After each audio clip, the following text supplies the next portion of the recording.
මං අද පප්පලට රැකිනට යවනවා කේක් එක ලස්සන පාටට තියෙන්නට සායම් දානවා බේසමට එකක් මදි දෙකක් දානවා මේ වැනි බෝතලයක් දාලා වයින් ටිකක් කලවම් කරලා පොඩි කජු මත ටිකකුත් තියලා ගම් මිරිසුත් යාමින් දාලා නෑ නැද්ද?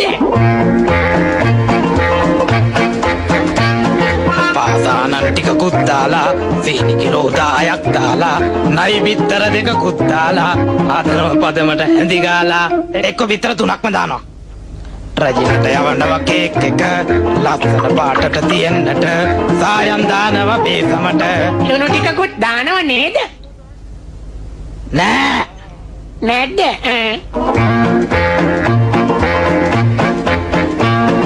මිනි ඔළුවකුයි කටුස්සෙකුයි පොළඟගේ දලකුයි නාගයකුයි රස වෙන්නට රට ඉදි ටිකකුයි නෑ නෑ නාරම් බික් තුනකුයි වැඩි එකක් හොඳට